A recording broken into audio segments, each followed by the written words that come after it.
Dit is vandag Vrydag 9 Mei. Baie welkom by vandag se luistermeditasie in Paastyd. Die skrifgedeelte waarby ons vandag gaan stilstaan is Jesaja 25 vers 6 tot vers 9 en ons gaan dit lees in die 83 vertaling. Ek wil jou uitnooi om daar waar jy is 'n paar keer lekker diep asem te haal, om tot rus te kom en wanneer jy gereed is om jou oë toe te maak.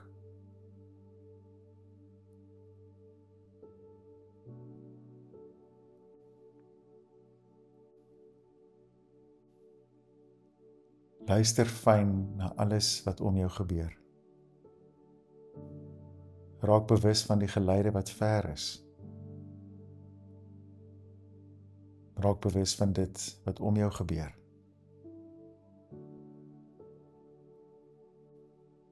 En luister fyn na dit wat jy hoor hier binne in jou.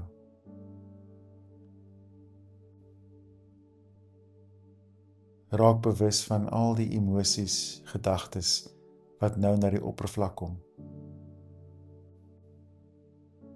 Erken alles wat na die oppervlak kom. Maar moenie vashou aan enige van die emosies of gedagtes nie. Sien dit, erken dit en laat dit net weer gaan.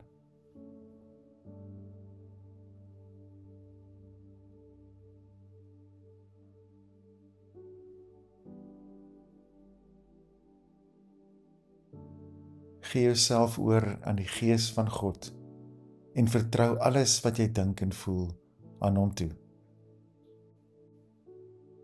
En voel hoe God se vrede spoel oor elke deel van jou menswees.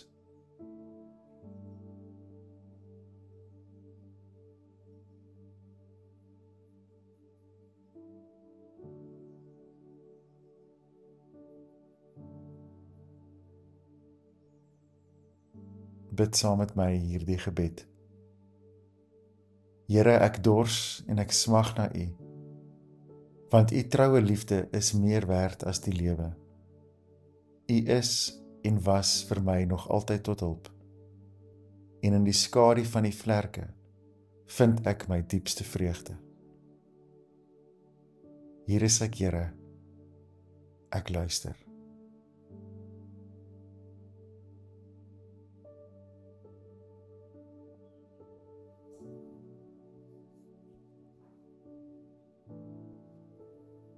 Jesaja 25 vers 6. Op hierdie berg gaan die Here die Almagtige 'n feesmaal gereed maak vir al die volke. 'n Feesmaal met die beste om te eet en te drink, goeie kos en geurende wyn. Op hierdie berg sal hy die doek verwyder, die doek wat oor al die volke gegooi was, waarmee al die nasies toegemaak was. Hier sal die Here die dood vir ewig vernietig en die trane op almal se gesigte afvee. Oor die hele aarde sal hy die smaad verwyder wat sy volk aangedoen is. Die Here het dit gesê. Wanneer dit gebeur, sal elkeen sê, kyk daar, dit is ons God. Ons het op hom vertrou. Hy het ons gered. Dit is die Here.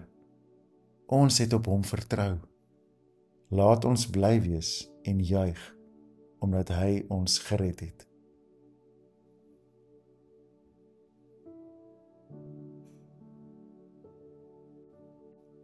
Terwyl jy hierdie teksgedeelte gehoor het, watter gedagtes het in jou losgekom?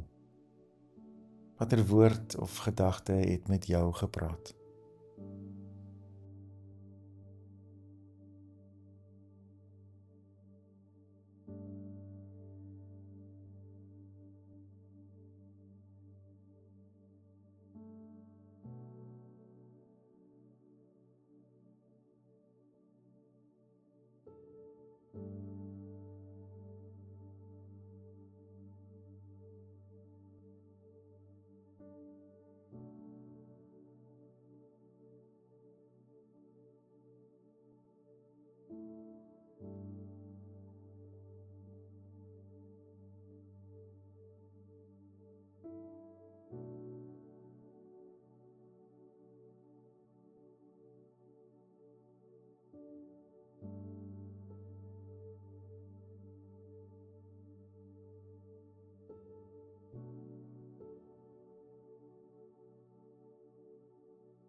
Jesaja praat hier met 'n nasie wat geweet het, oorlog is op die drempel van die deur. Dit is mense wat geleef het in vrees. Midde hierdie moeilike omstandighede, kom praat Jesaja van 'n groot fees, wat God se vestiging van 'n nuwe werklikheid simboliseer, waar dood en vernietiging vir ewig verswelg sal word. Maar dit gaan nie net hier oor Israel nie. Dit gaan hier oor die vestiging van 'n nuwe werklikheid, 'n nuwe koninkryk, waar mense saam as een gemeenskap gaan leef. Ek wonder nogal hoe het Jesaja se woorde op hulle ore geland. Dit was 'n de mekaar en wanhopige tyd en ek wonder watter verskil het hierdie woorde gemaak. Maar Jesaja weier om wanhopig te raak. En hierdie is baie meer as net 'n visie van 'n moontlike toekoms. Dit is ook 'n visie van die dieper werklikheid waarvan ek en jy nou reeds deel is, alhoewel ons dit net plek sien deurbreek. Ten spyte en te midde van die verwoesting van die aarde toe en nou, die mishandeling en die uitbuiting van mense, berei God 'n fees van die lewe vir ons voor. 'n God wat ons bevry van ons vrees en selfsug en agterdog. 'n God wat ons trane kom afvee, soos wat Jesaja sê. Selfs die dood word verswelg in God se liefde. Jesaja 25 gee vir ons nuwe oë, nie net vir die toekoms nie, en nie net in die toekoms nie, maar ook nou hier. Die vraag is natuurlik, hoe raak dit jou? Wat sien jy is besig aan die gebeur in jou en om jou? Of dalk hierdie vraag, waar het jy onlangs gesien hoe hierdie feesmaal sigbaar afspeel voor jou?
Gisteroggend was een van daardie besondere herfsoggende.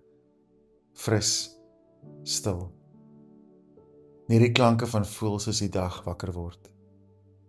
So in die vroegoggend voel die wêreld sag. Dinge is nog nie haastig nie. En is vreemd hoe hierdie profeet se ou woorde my anders getref het op hierdie herfsoggend. Dis nie hard of dramaties nie. Dis eerder soos 'n ou vriend wat op die regte oomblik opdaag met 'n bottel wyn en nie eers iets verder hoef te sê nie. Op hierdie berg sal die Here van die leerskare vir al die volke 'n feesmaal voorberei, so sê Jesaja. Dis nie net vir 'n paar uitverkorenes nie. Nie net vir die wat alles reg kry of altyd glo sonder twyfel nie. Dis vir almal. Die profeet sê dit so duidelik. Daar is plek by die tafel. My stoel staan ook klaar daar. En dan hierdie woorde wat mens skaars kan glo. Hy sal die dood vir altyd vernietig. Nie wegdink of wegpraat nie. Wegmaak. Die swaar bly nie vir altyd nie. Die moeilike dinge wat jy dra. Die stilte na verlies. Die vrae wat nie opdroog nie. Die moegheid wat net nie wil wyk nie. God vat dit. Hy vee self die trane af. En soos Jesaja sê, getuig die mense, kyk, dit is ons God. Op hom het ons vertrou. Dis nie triomfantlik nie. Dis nie 'n preek nie. Dis daardie fluistering wat van die diepste diep af uitborrel soos 'n fontein, wanneer jy besef, ek het nie verniet gewag nie. Ek het nie verniet gehoop nie. So dalk is dit al wat ek en jy vandag moet onthou. Jy is nie alleen nie. Die tafel is gedek en die Here het gesê, ek is steeds hier en sal in my volheid weerkom. Hy het nie vergeet nie. Wat het vandag in jou hart gebeur tydens hierdie meditasie? Praat met die Here daaroor.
Here God, ek kan U nie altyd voel nie. Ek sien U nie altyd voor my nie. En ek kan nie altyd U stem duidelik hoor nie. Maar ek weet, my diepste honger word gestil, dat ek weet, ek is geliefd. En U is hier. En U leef in my. U kom na my deur die geslote deur van my hart. U wat die soekende God is. En ek weet U is teenwoordig by my. My hoof, my Here en my God. Daarom opgestane Christus, blaas vandag nuwe lewe in my. Vul my met genade en vreugde. Mag die goeie nuus wat ek ook ontvang het, oorspoel van my na ander. Mag ek vandag herinner word daaraan, dat daar altyd 'n nuwe begin is, selfs al lyk dit na die einde. Vul my menswees met verwondering en 'n lewe wat getuig. U leef. U het opgestaan. U het waarlik opgestaan. Amen.